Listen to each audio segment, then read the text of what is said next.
Assalamualaikum warahmatullahi wabarakatuh. Waalaikumsalam warahmatullahi wabarakatuh. Innal hamdalillah nahmaduhu wa nasta'inuhu wa nastaghfiruh wa na'udzu billahi min shururi anfusina wa min sayyiati a'malina. May yahdihillahu fala mudilla lahu wa may yudlil fala hadiya lahu. Ashhadu an la ilaha illallah wahdahu la syarika lahu wa ashhadu anna Muhammadan abduhu wa rasuluh.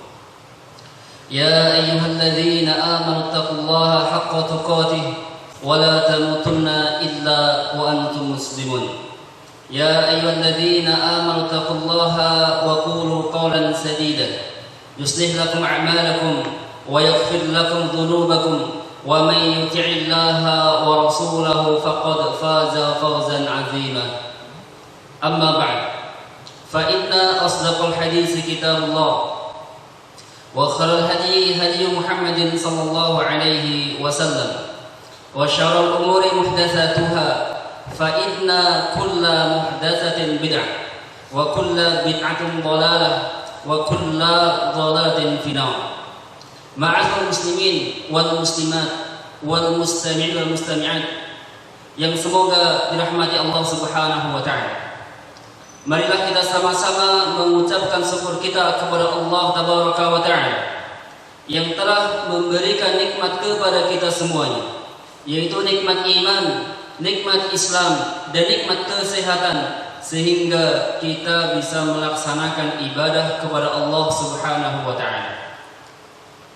Salawat dan salam semoga tercurahkan kepada Nabi kita Muhammad sallallahu alaihi wasallam beserta keluarganya, para sahabatnya, dan orang-orang yang senantiasa mengikuti petunjuk beliau hingga akhir kiamat. Allahumma amin.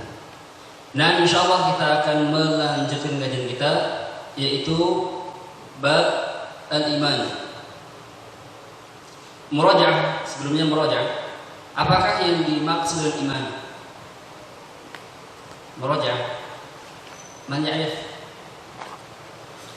Mahiyat iman, sebutkan pengertian iman yang sudah dibahas pada pertemuan yang telah berlalu. Untuk dia tanya, fadhal. Cara bahasa artinya pembenaran.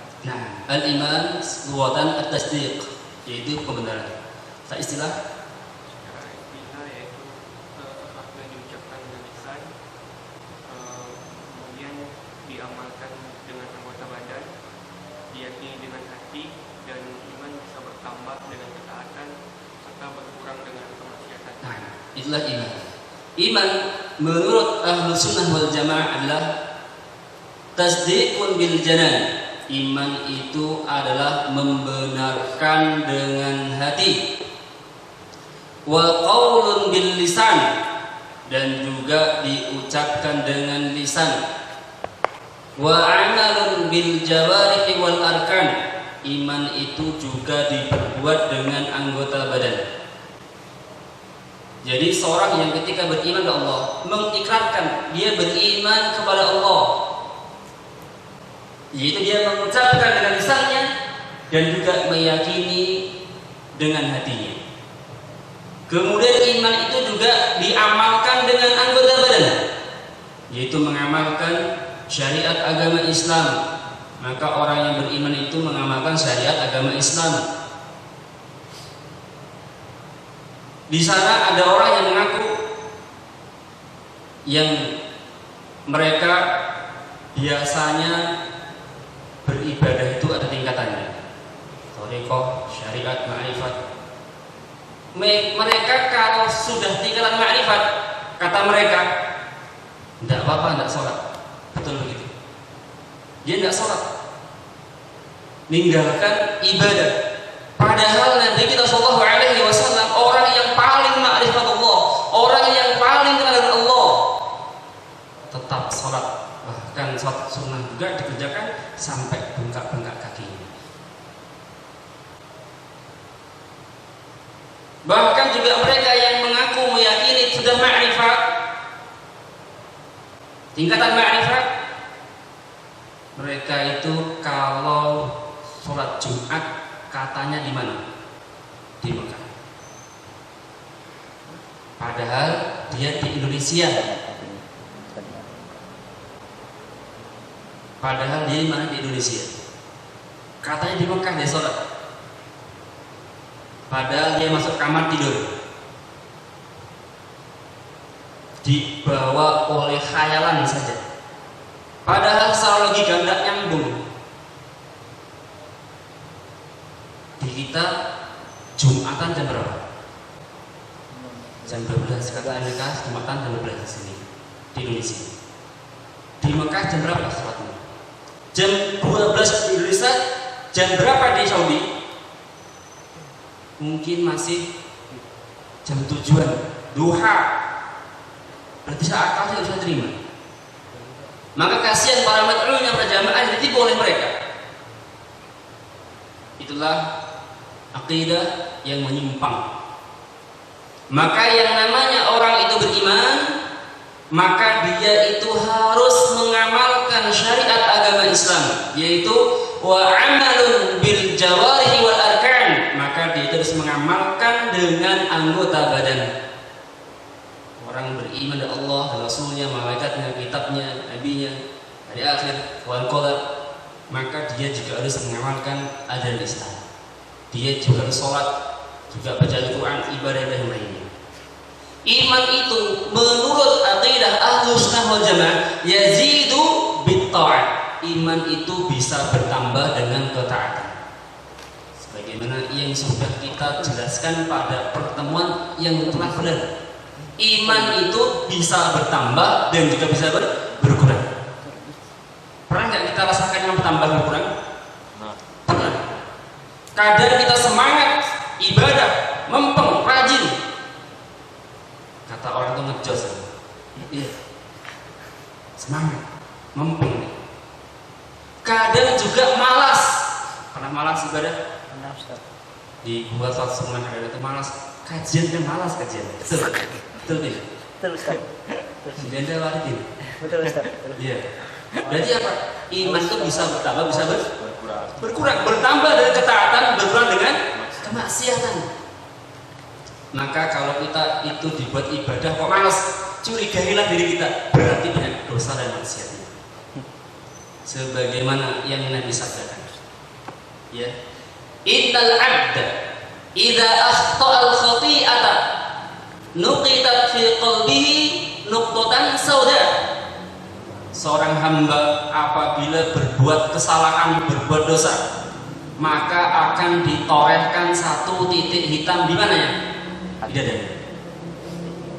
Sekali maksiat satu titik hitam.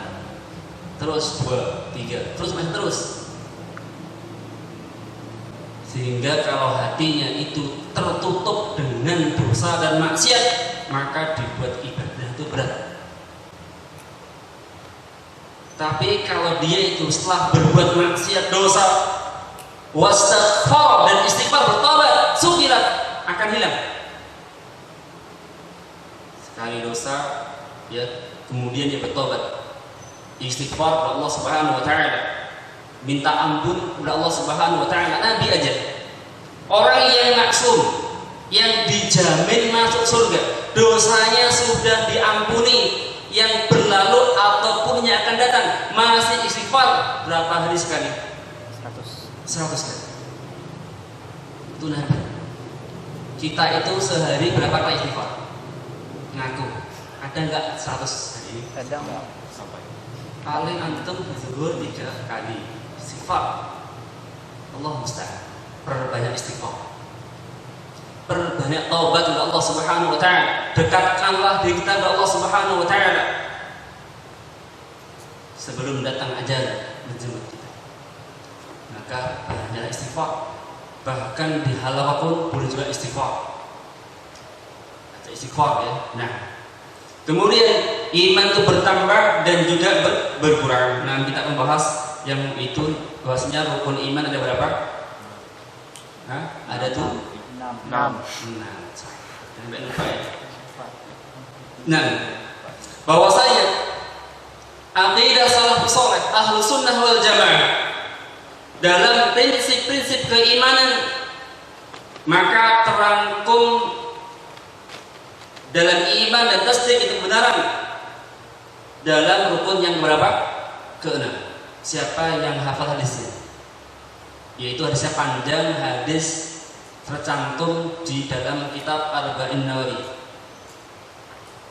Hadis yang ke nomor 2 yang disebut dengan hadis Jibril, yaitu Nabi pernah ditanya tentang masalah iman. Maka Nabi menjawab, iman itu adalah antu'minna billahi wa malaikatihi wa kutubihi wa rusulihi wal yaumil akhir wa tu'mina bil qadari khairi wa syarri.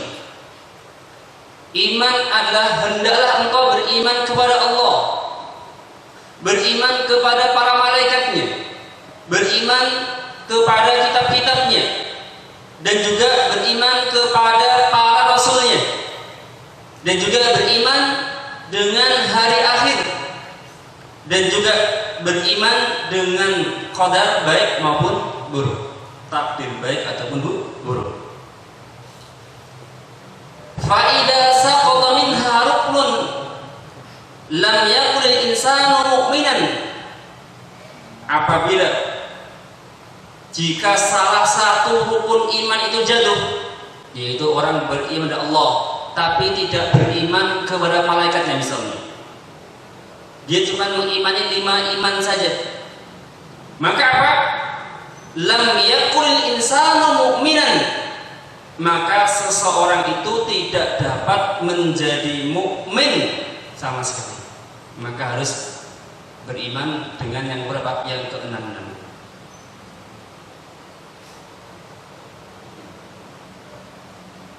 Kemudian rukun iman yang pertama adalah al-imanu billah. Yang dimaksud dengan iman kepada Allah adalah tasdiqul jazim bi wujudillahi ta'ala wa tasafa bi kulli sifatil kamal wa na'udul jalal. Beriman kepada Allah Ta'ala ialah faedah ini ya. Beriman kepada Allah Subhanahu wa Ta'ala ialah membenarkan secara pasti tentang keberadaan wujud Allah. Kita yakin pasti beriman adanya Allah Subhanahu wa Ta'ala, adanya Allah Subhanahu wa Ta'ala, adanya yang menciptakan kita. Wattasafa bikulli sifatil kamal. Kemudian dan juga seluruh kesempurnaan dan keagungan yang dimilikinya, yaitu membenarkan secara pasti tentang wujud Allah dan juga semua kesempurnaan dan keagungannya yang dimilikinya, dan juga hanya dialah yang berhak untuk diibadahi. Bahwasanya iman kepada Allah wa huwa asasul aqidah islamiyah. Iman kepada Allah adalah prinsip dasar aqidah Islam. Faqulu arkan aqidah mudhafatun ilaihi wa tabi'atun lahu. Bahwasanya semua rukun aqidah bersumber darinya, maksudnya bersumber dari beriman kepada Allah Subhanahu wa Ta'ala dan mengikutinya.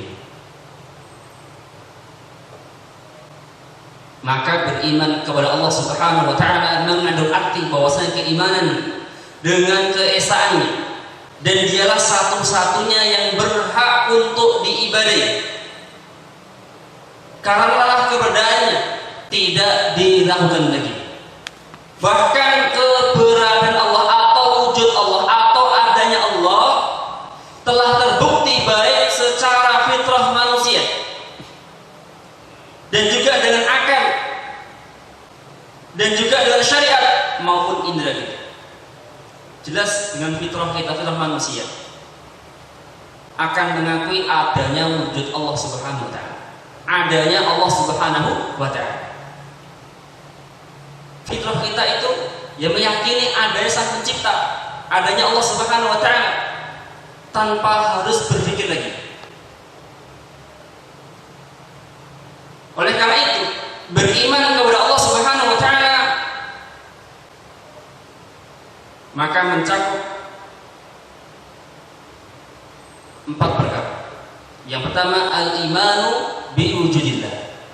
Antum ada di kitab Adum Syahrul Islam, yaitu beriman dengan keberadaan Allah Subhanahu wa taala. Yang kedua yaitu al-imanu bi rububiyah, yaitu beriman dengan rububiyah Allah Subhanahu wa taala. Yang ketiga itu beriman dengan uluhiyah Allah. Yang keempat beriman dengan asma dan sifat Allah Subhanahu wa taala.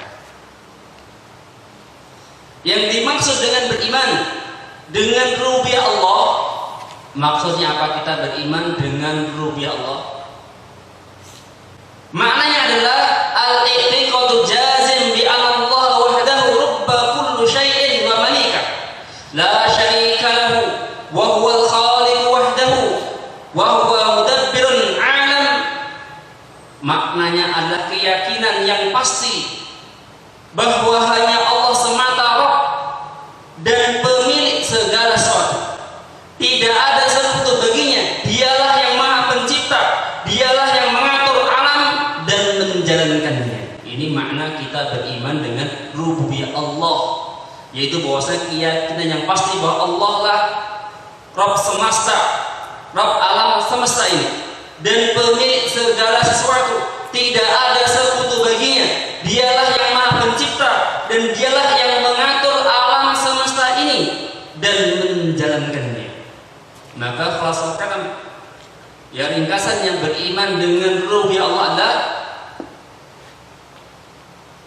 atau bahaya tauhidullah taala bi af'alihi, yaitu mengesahkan Allah Subhanahu wa taala dalam segala perbuatannya. Allah yang menciptakan, Allah yang memberi hujan, Allah yang mengatur hujan turun atau tidak turun, Allah yang menghidupkan, Allah yang mematikan, Allah yang memberi kita rezeki.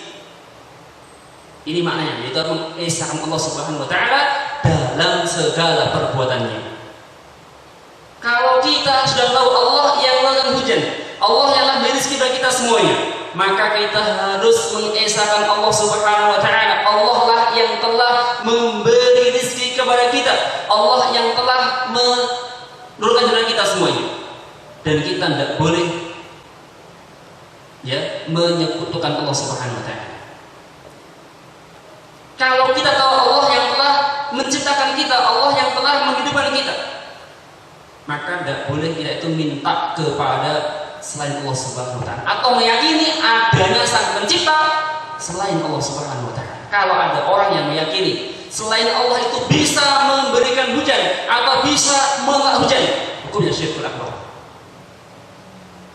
Sebagaimana orang-orang yang datang ke dukun misalnya, minta apa? Jodoh. Supaya misalnya dia itu punya gawe atau punya hajat. Waduh, ini mendunya tidak datang untuk menolak hujan. Berarti dia itu telah menyebutkan Allah Subhanahu wa taala di dalam rububiyahnya, di dalam af'alnya, di dalam perbuatan Allah Subhanahu wa taala. Itu tidak boleh bersyirik. Apalagi minta jin dan macam-macam. Iya. Dalil-dalil syar'i telah menegaskan tentang wajibnya beriman kepada rububiyah Allah Ta'ala, seperti dalam firman-Nya, Alhamdulillahi Rabbil Alamin, segala puji bagi Allah Rabb semesta alam. Itu Allah Rabb semesta alam, Allah yang menciptakan seluruh alam ini. Allah Subhanahu wa taala firman, ala lahu wal amr, ingatlah menciptakan dan perintah hanyalah hak Allah. Tabarakallahu Rabbul Alamin, maha Allah Rabb semesta alam. Dan juga firman, huwal ladzi khalaqa lakum ma fil ardi jami'an, dialah Allah yang menjadikan segala yang ada di bumi untukmu. Jadi Allah lah yang telah menjadikan ya bumi untuk kita semua. Allah yang menciptakan, Allah yang mengatur. Dan juga Allah lah yang telah memberi rezeki kepada kita semua. Yang firman, Innallaha huwar razzaqu dzul quwwatil matin. Sesungguhnya Allah dialah Maha Pemberi rezeki yang mempunyai kekuatan lagi sangat kokoh. Allah yang telah memberi rezeki kepada kita semua. Kalau ingin dimudahkan rezekinya, ingin diberikan rezeki barokah, minta kepada Allah Subhanahu wa taala. Ya Razzaq, ya Allah yang berizki, urzuqni bila hamba rezeki. Berkah rezeki hamba ya Allah, minta kepada Allah Subhanahu wa taala. Ketika kita berdagang, berusaha, kok mengalami kesulitan, langsung minta kepada Allah Subhanahu wa taala agar diberkahi usahanya. Minta kepada Allah Subhanahu wa taala agar dilancarkan usahanya. Jangan minta kepada selain Allah Subhanahu wa taala. Misalnya pengen laris dagangannya pergi kemana-mana, pergi mungkin ke dukun atau ke kiai yang berkedok dukun. Kan ada orang kiai berkedok dukun, padahal kayak dukun nih, namanya jadi kiai. Datang wahai Pak Yai, wah kami usahanya kok sepi, macam mana ini? Dikasih amalan-amalan yang tidak pernah diajarkan, disuruh nabur bunga atau nabur apa biasanya? Garam. Ya. Untuk pengalaman. Ustaz nih orang santen ya. Itu kan datang kayaknya. Enggak Ustaz. Waktu saya bertobat dari sekarang. Pernah waktu teman kawan Ustaz. Masya Allah. Dan setelah saya sekarang bertobat. Astagfirullahaladzim. Jadi ketika orang mau ditaburkan depannya saya Pak orang melihat, waduh orang belok, katanya ada penglaris, minta penglaris ditanam. Yang biasanya anak muda. Lama dapat jodoh kemarin. Dukun. Ke kiai berkedok dukun. Minta amalan dikasih apa? Susuk, tahu susuk? Biasa air Ustaz. Iya, biar gantang. Ini juga termasuk menyekutukan Allah Subhanahu wa taala.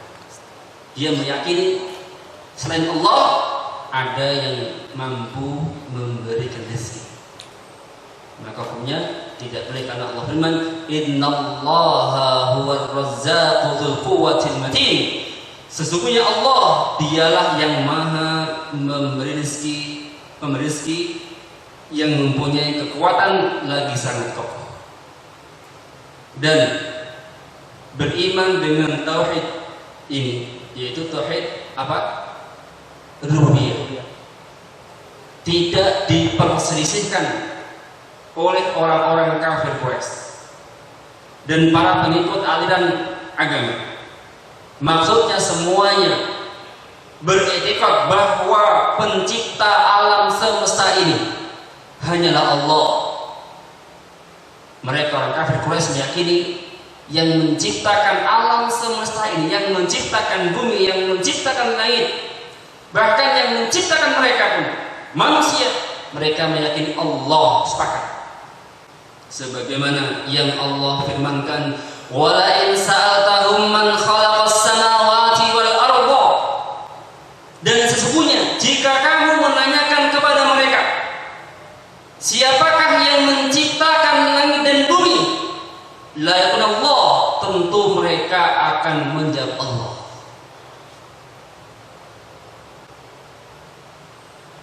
Mereka meyakini yang menciptakan alam semesta ini, langit bumi, adalah Allah Subhanahu wa taala.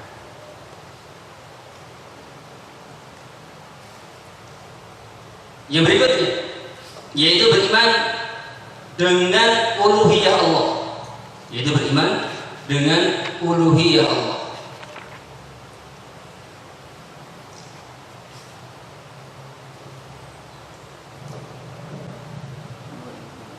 Maknanya adalah al-i'tiqadu jazim bi anna Allah Subhanahu wa ta'ala huwa al-ilahul haq wa la ilaha ghairuh, fa kullu ma'budun siwahu batilun wa yudullahu ta'ala bil ibadah ya wal khudu' wat ta'ah mutlaq.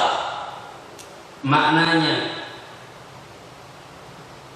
beriman dengan uluhiyah Allah adalah keyakinan yang pasti keyakinan yang pasti. Karena beriman itu juga ada namanya meyakini dengan hati, diucapkan dengan lisan, diyakini dengan hati, dan juga diamalkan dengan anggota badan. Maka ketika kita beriman dengan uluhiyah Allah, maknanya al-i'tiqadul jazim, yaitu keyakinan yang pasti bahwa Allah adalah ilah, sesembahan yang hak, tidak ada ilah selainnya, segala yang diibadahi Allah itu batil, maka hanya Allah lah yang patut diibadahi, baginya ketundukan dan ketaatan secara mutlak, yaitu hanya beribadah kepada Allah Subhanahu wa ta'ala. Sebagaimana yang Allah firmankan dalam Al-Quran surah Al-Fatihah ayat 5, apa bunyinya? Apa? Iyyaka na'budu wa iyyaka nasta'in. Hanya kepada Engkaulah kami beribadah, kami menyembah, wa iyyaka nasta'in, dan kepadamu lah kami meminta pertolongan. Dan tauhid uluhiyah ini, yaitu beriman dengan uluhiyah Allah ini, bahwasanya hanya menyembah Allah, hanya beribadah kepada Allah, ini adalah inti dakwah yang diserukan oleh para rasul. Rasul itu ketika berdakwah yang pertama kali ngajak apa ini? Untuk tauhid, untuk menyembah Allah, untuk mengesahkan Allah. Sebagaimana yang Allah firmankan, wa ma arsalna min qablika min rasulin illa nuhi ilaihi annahu la ilaha illa ana fa'budun. Dan kami tidak mengutus seorang pun sebelummu, melainkan kami wahyukan kepadanya bahwasanya tidak ada ilah yang berhak melainkan Allah, maka beribadah kamu hanya kepada-Nya. Yaitu bahwasanya Allah Subhanahu wa ta'ala mengutus setiap rasul yaitu untuk beribadah kepada Allah Subhanahu wa ta'ala, untuk menyembah Allah Subhanahu wa ta'ala. Ini dakwahnya pertama kali, yaitu para rasul atau para anbiya. Dari Allah firman Al-Quran, wa laqad ba'atsna fi kulli ummatin rasulan an i'budullaha wajtanibut taghut. Allah firman, sungguh kami telah mengutus setiap rasul, tugasnya apa? An i'budullah, sembahlah Allah, esahlah Allah, wajtanibut taghut, dan jauhlah taghut, yaitu sembahan Allah Subhanahu wa ta'ala. Jadi dakwahnya para anbiya rasul menyerukan, yaitu mengajak manusia untuk menyembah Allah Subhanahu wa ta'ala, untuk mengesahkan Allah Subhanahu wa ta'ala, baru ibadah-ibadah yang lainnya. Jangan kembali mengajak orang belum paham apa-apa, ajak yang lain-lain, ajak poligami misalnya. Tauhid dulu ya, tauhid dulu. Ajak manusia untuk menyembah Allah, untuk beribadah kepada Allah, untuk mengesahkan Allah. Kalau orang itu sudah mengenal tauhidnya, sudah lepas, sudah betul tauhidnya, maka ketika diajarkan apa ajaran Islam yang benar, dia akan menerima. Tapi kalau tauhidnya belum kita dakwai, belum kita ajarkan, maka mereka akan susah untuk menerima ajaran Islam yang lainnya. Maka tauhid yaitu didahulukan mereka, diseru, diajak untuk mengesahkan Allah Subhanahu wa ta'ala. Dan memang ilah Allah menciptakan kita untuk tujuan mentauhidkan Allah Subhanahu wa ta'ala, tujuan untuk beribadah hanya kepada Allah Subhanahu wa ta'ala. Firman, wa ma khalaqtul jinna wal insa illa liya'budun, dan tidaklah kuciptakan jin dan manusia melainkan untuk beribadah kepadaku. Yaitu kita ciptakan tujuannya untuk beribadah kepada Allah Subhanahu wa ta'ala, untuk mengesahkan Allah Subhanahu wa ta'ala. Maka ketika kita tahu Allah menciptakan kita untuk beribadah kepadanya, maka semua bentuk ibadah hanya ditujukan kepada Allah Subhanahu wa ta'ala,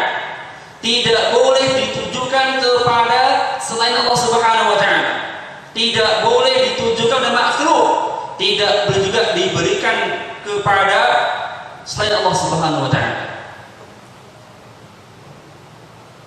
Maka kita tidak boleh beribadah kepada selain Allah. Kita harus beribadah hanya kepada Allah Subhanahu wa taala. Sebagaimana yang Allah firmankan, "Qul inna sholati," katakanlah sesungguhnya salatku, "wa nusuki," dan juga ibadahku, "wa mahyaya," dan juga hidupku, "wa mamati," dan juga matiku, "lillahi rabbil alamin," yaitu untuk Allah Rabb semesta alam. Salat kita, ibadah kita, hidup kita, mati kita hanya untuk Allah Rabb semesta alam. La syarika lahu, tiada sekutu baginya. Maka hanya beribadah kepada Allah Subhanahu wa taala. Allah firman, ala lillahi dinul khalis, ingatlah hanya kepunyaan Allah lah agama yang bersih dari syirik. Maka beribadah hanya kepada Allah Subhanahu wa taala. Maka ibadah itu ya ada dua syarat. Yang pertama, ibadah itu harus ikhlas ditujukan Allah. Yang kedua, harus mutaba'ah, yaitu mencontoh atau ittiba' kepada Nabi kita Muhammad sallallahu alaihi wasallam. Dan beribadah mencontoh atau mengikuti ya tuntunan pedoman yang diajarkan Nabi kita Muhammad sallallahu alaihi wasallam. Nah, bisa. Nah, ada pertanyaan atau apa? Ya, insyaallah besok kita akan bahas, yaitu beriman dengan al-asma wa sifat. Jadi beriman dengan nama dan sifat Allah Subhanahu wa taala. Ini juga penting dibahas. Ya, beriman dengan nama dan sifat Allah Subhanahu wa taala, dikarenakan banyak manusia yang belum paham. Mereka ada yang mengingkari sebagian nama dan sifat Allah. Bahkan ada juga mereka yang mutasyabih, menyerupakan sifat Allah dengan sifat makhluk. Mungkin kita bisa bahas, itu beriman dengan asma dan sifat Allah Subhanahu wa taala. Yang penting kita semua setengahkan agama kita untuk belajar agama kita, yaitu belajar agama Islam, belajar tauhid. Ya, ingatkan kepada teman-teman kita yang belum ngaji, maksudnya belum nggak masuk hari ini, dikasih tahu di dikasih kabar ya. Dan juga kalau udah ada yang mungkin Julianda ya, sebagai koordinator teman-teman ini. Insya Allah harus ya. SMS ini. Jadi kalau dia itu SMS nggak datang kan malu. Ini nggak ini. Maka dikasih tahu teman-teman ya. Apalagi ini masalah bab akidah tauhid penting. Ya, penting sekali yang kita pelajari. Semua harus paham, karena belajar itu ada sifatnya wajib, ada sifatnya sunnah. Ada fardu ain, ada fardu kifayah. Yang belajar wajib hukumnya Anda seperti ilmu tauhid, akidah wajib hukumnya. Setiap manusia wajib datang belajar akidah tauhid. Karena kalau manusia jatuh dalam tauhid, dia merugi. Karena orang manusia itu terbagi menjadi dua, imam wahid, imam musyrik. Imam wahid itu orang yang mengesahkan Allah, menyembah Allah, atau orang itu terjatuh ke dalam kemusyrikan. Kalau orang sudah jatuh ke dalam kemusyrikan, rugi dunia akhirat. Kalau orang sudah menyimpang tentang tauhid, dia rugi dunia akhirat.